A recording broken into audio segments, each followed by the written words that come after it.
Hola, mi nombre es Sebastián Carreño Leandro. Y Roberto Pérez Jimón. Bienvenidos a Desde el Rosal. Nosotros dos trabajamos en Solfin Casa de Bolsa, una entidad financiera que tiene más de 16 años brindando servicios en el mercado financiero nacional. Este es un espacio entre panas para hablar de finanzas, negocios y economía. Espero que lo disfruten.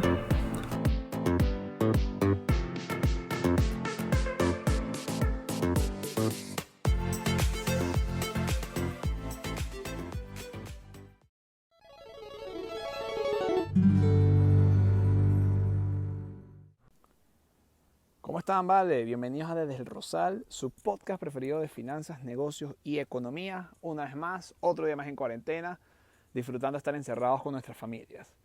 Pero antes de comenzar el episodio, queremos decirles que se nos va alguien, se nos va el pequeño cacao, el Napoleón del Rosal, Sebastián Carreño Leandro. Se va a ir a una de las más prestigiosas universidades popo de la Tierra, MIT, a hacer su MBA. Tanto desde el Rosal como en Solfin, estamos muy felices por él y esperemos que esto sea una oportunidad de crecimiento tanto personal como, bueno, ojalá económica también, ¿vale? Pero no se acaba todo aquí, nos quedan unos episodios junto a él y en esta ocasión vamos a hablar de algo que estoy de acuerdo con Sebastián, que va a estar súper feliz, es lo sabroso que es recibir del gobierno una ayuda, un cheque, un préstamo con, bueno, requisitos casi para que no tengas que pagarle de vuelta, solo para mantener tu negocio a flote, solo para que esto se mantenga y no cierres en el tiempo. No trabajar y recibir dinero, el sueño de toda persona. Es así, estamos hablando en esta ocasión del Paycheck Protection Program, que sería el programa de ayudas aprobado por el Congreso de los Estados Unidos para proveer y ayudar a los negocios, pequeños negocios, a poder mantenerse a flote mientras pasa esta crisis, esta pandemia. ¿Qué es lo que se aprobó? Bueno, se aprobaron 349 mil millones de dólares que deberían ser utilizados a través del Small Business Administration, que sería la entidad pública que aprueba todas las solicitudes por parte de esos negocios que están pidiendo ayudas del gobierno. ¿Cómo se establecen estos préstamos? Bueno, estos préstamos varían desde los un poco más de miles de dólares hasta un máximo de 10 millones de dólares, por la cual los bancos, como intermediarios, proveen o mandan estos cheques, estas ayudas, a las cuentas bancarias de los que lo solicitan. ¿Qué sucede? Ha habido polémica alrededor de este proyecto de ayudas porque dicen que ha sido desigual en el término de ayudas y también que ha sido bastante injusto en la repartición de estos fondos. A 2 semanas de haberse emitido haberse aprobado este programa de ayudas, este paquete de ayudas, ya el fondo se secó y va a tener que volver a aprobar una nueva cantidad de ayudas o un nuevo monto para poder seguir el proyecto. Ahora, ¿qué es lo que sucede? El fin de este programa es bastante positivo, ya que se supone que estos fondos tienen que llegar a las empresas para que estos no despidan a sus empleados. Ese es el fin principal, que las personas normales, los comunes, no sientan el mayor peso de la crisis económica. Si los negocios pequeños cumplen estos requisitos de no despedir y de mantener el payroll o los salarios, los honorarios de sus empleados por al menos 8 semanas, entonces a estos se les perdonan toda la deuda, no tienen que volver a pagarlos.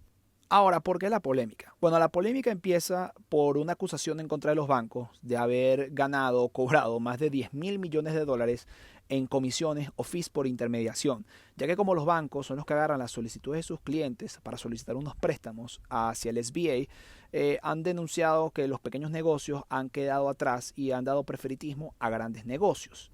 Denuncian esto porque si los bancos están cobrando unos porcentajes de fees, entonces preferirán al cliente que pide una solicitud de préstamo de 10 millones de dólares al que solicita un préstamo de 100 mil dólares, por ejemplo.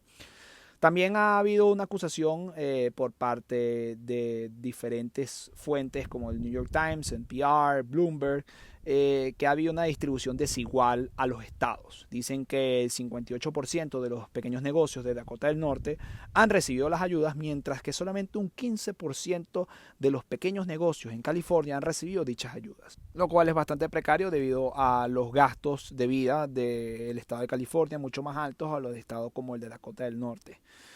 Muchas denuncias, muchas acusaciones, no sabemos qué nos deparará el futuro y a la economía más grande de los Estados Unidos que piensa en reabrirse, pero viene la segunda parte del programa de ayudas y también la segunda parte de este programa con Sebastián para que nos ilustre.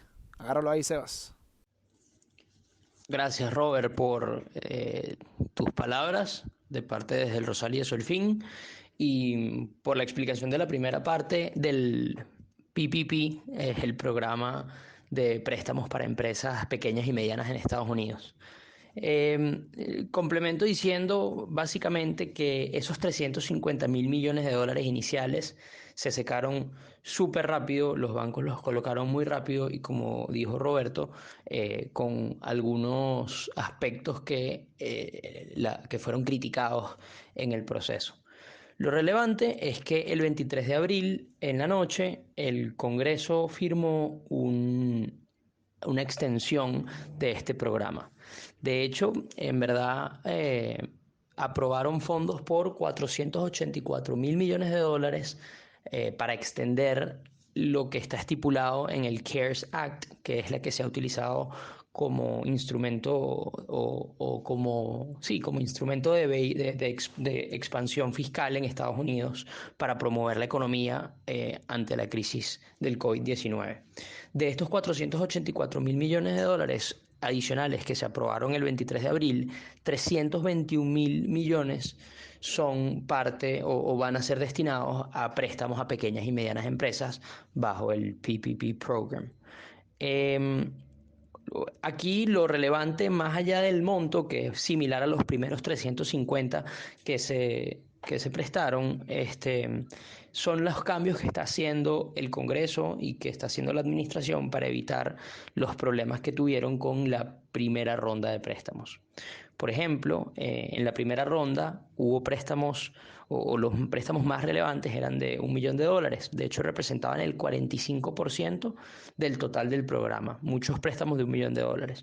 Esos muchos préstamos de $1 millón, a pesar de que representaban el 45% del total del programa, fueron asignados únicamente a un 4% de los negocios que calificaban para solicitar estos préstamos. Lo que añade un poco al argumento de Roberto de que algunos bancos parecía que estaban teniendo preferencias sobre a qué negocios o a qué clientes asignarles los préstamos. Otro punto relevante es que en un principio las compañías públicas o que transan en bolsa estaban calificadas gracias a ciertos loopholes, hoyos en la regulación, para solicitar algunos de estos préstamos con condiciones favorables. De hecho, alrededor de 600 millones de los primeros 350.000 millones fueron asignados a compañías que transan en bolsa. Shake Shack es uno de los casos más conocidos. Sabemos que Shake Shack es una cadena de restaurantes y que no es un negocio pequeño o mediano, o no entra dentro de la definición de negocio pequeño o mediano. De hecho, el escándalo fue tal que Shake Shack se comprometió a devolver los préstamos que había recibido en la primera ronda del programa. En particular, lo que argumenta la administración es que las compañías que tienen acceso a los mercados, o sea, las compañías públicas, pueden levantar capital por otras vías y no son tan dependientes de estos préstamos. De hecho, esta misma empresa, Shake Shack, levantó recientemente $150 millones emitiendo acciones nuevas. Lo que es un buen ejemplo de por qué no deberían ir a través del programa aprobado por el Congreso para ayudar a pequeñas y medianas empresas.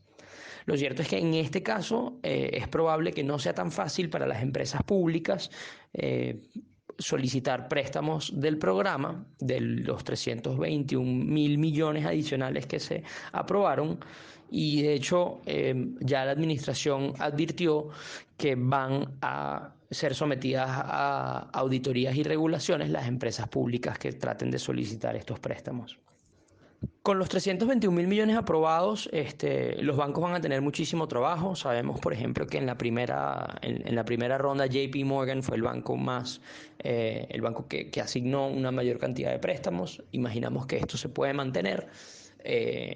Y lo cierto es que mucha plata va a llegar a pequeñas y medianas empresas y en particular las condiciones y los incentivos van a estar dados para que estas empresas retengan a sus empleados. Esto es particularmente importante cuando tomamos en cuenta que más de 25 millones de personas en las últimas 5 semanas han registrado solicitud de ayudas por desempleo nuevas en Estados Unidos. Esto es más empleos perdidos en 4 y 5 semanas que lo que se creó en Estados Unidos en los últimos 11 años desde la crisis financiera. Lo que demuestra la necesidad de un programa de este estilo para mantener las nóminas de los negocios pequeños y medianos y no solamente de los negocios grandes. Probablemente los efectos de este tipo de programas no sean suficientes para hacer frente a la crisis que está enfrentando la economía americana y la economía global, pero sin duda alguna van a ser sumamente útiles para disminuir esos efectos y permitir que la crisis sea contenida, o por lo menos sea parcialmente contenida. La relevancia de estos programas nos hace pensar que pudiésemos ver extensiones adicionales de este tipo de fondos de préstamo, sobre todo cuando tomamos en cuenta que hay entre 20 y 30 millones de pequeños negocios en Estados Unidos, cuando la Asociación Nacional de Negocios Independientes reportó que el 92% de sus miembros se han visto afectados por la situación del COVID-2019, y cuando el Financial Times, por ejemplo, reporta que la mitad de los pequeños negocios en Estados Unidos dependen de los préstamos y de las líneas de crédito que les otorgan. Esto es algo que el mercado está siguiendo muy de cerca, no está reaccionando necesariamente a este tipo de fondos porque, como comentaba, no necesariamente las empresas públicas y que transan en el mercado son las que tienen acceso a estos fondos, pero sí entiende el mercado la importancia de este tipo de programas para evitar que el retroceso económico se agrave aún más. Y eso es algo que naturalmente ven como positivo y por eso el mercado lo tiene presente entre su lista de indicadores para observar y para tomar decisiones de hacia dónde ir en el corto plazo. Con esto nos despedimos. Queremos darles las gracias por escucharnos. Queremos que nos sigan diciendo a través de redes qué temas les gustaría entender un poco más o discutir o sobre qué temas les gustaría que Roberto y yo trabajáramos. Y recordarles que estamos no solamente desde el Rosal, sino desde Solfin, siempre atentos para satisfacer las necesidades de clientes y de todos ustedes relacionadas con el mercado y con las soluciones financieras que puedan necesitar. Muchísimas gracias y nos vemos desde el Rosal.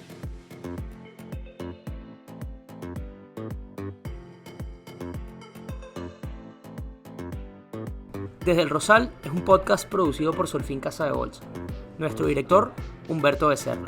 Y los hosts, Roberto Pérez Jimón y yo, Sebastián Carreño Leandro.